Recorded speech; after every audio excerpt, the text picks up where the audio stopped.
ٹوپی داڑھی کے نام پر مارا جائے گا، زد و کوب کیا جائے گا، ان کی شریعت پر پابندی لگائی جائے گی، ان کے قرآن کے 26 آیتوں کو نکالنے کی بات کریں گے۔ ابھی وہ وسیم رضوی، وہ گونگا، وہ بہرا، وہ ایمان فروش، وہ بے ضمیر انسان ہمارے قرآن پر اعتراض کرتا ہے۔ وسیم رضوی عبداللہ سالم کا تمہیں چیلنج ہے، قیامت تو آسانی سے آ سکتی ہے، لیکن تم ہمارے قرآن سے 19 آیت تو دور کی بات، تم قرآن سے 19 نقطے بھی ہٹا نہیں سکتے، کیوں؟ یاد کرو، بتاؤ اپنے گروؤں کو، بتاؤ اپنے نیتاؤں کو، نکیرس پربننتی ورتانی ولن تجد لسنت اللہ تبدیلا، اللہ کے فیصلے میں، اللہ کے قانون میں تم کوئی تبدیلی نہیں دیکھو گے، اور اسٹرانگ طور پر کہا ولن تجد لسنت اللہ تبدیلا، اللہ کے قرآن میں کبھی تبدیلی نہیں ہو سکتی۔ تم جن ہاتھوں سے تم 26 آیتوں کو نکالنے کی بات کرتے ہو، پتا ہے یہ قرآن کون ہے؟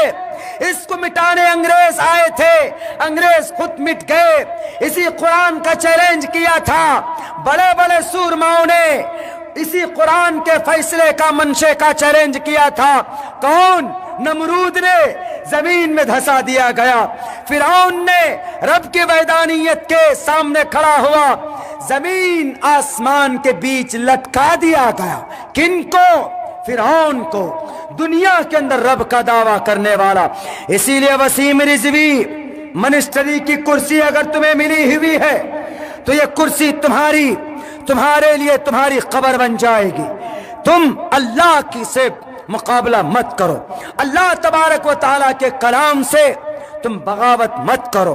یہ ہمارا قرآن نہیں، یہ کسی مسلمان کا قرآن نہیں، یہ اللہ کا کلام، یہ بھارت کا سمویدھان نہیں ہے کسی AA لے آؤ، مسلمانوں کا نام نکال دو، NRC لاگو کر دو دھرم کے نام پر، کسان کے لیے قانون لے آؤ ان کے خلاف میں، یہ تمہارا قانون ہے، تم جو چاہتے ہو لکھ دیتے ہو، لیکن قرآن میں کچھ نہیں کر سکتے۔ کیوں؟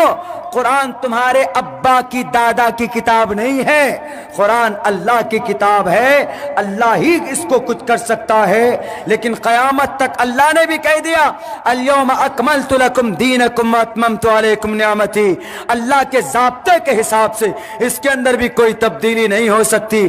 اسی لیے تم قانون بدل سکتے ہو، قانون تمہارے ہاتھ کی لکھی ہوئی، قرآن نہیں بدل سکتے، قرآن اللہ کے ہاتھ کی لکھی ہوئی چیز۔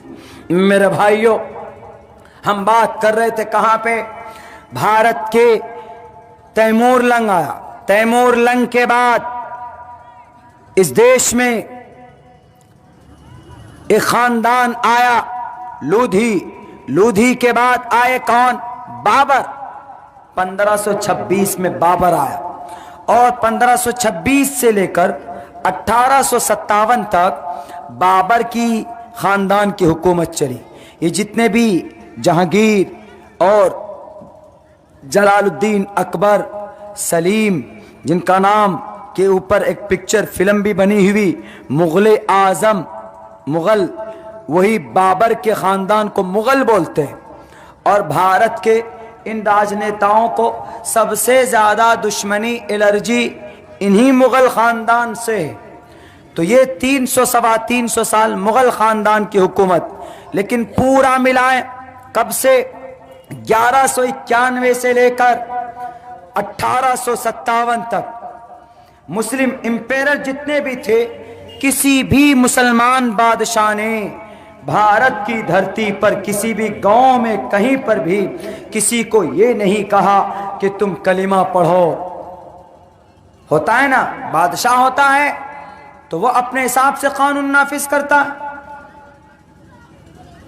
بابر کہہ سکتا تھا، تیمور کہہ سکتا تھا کہ کلمہ پڑھو نہیں تو تمہاری گردن اڑا دوں گا، لیکن نہیں کہا۔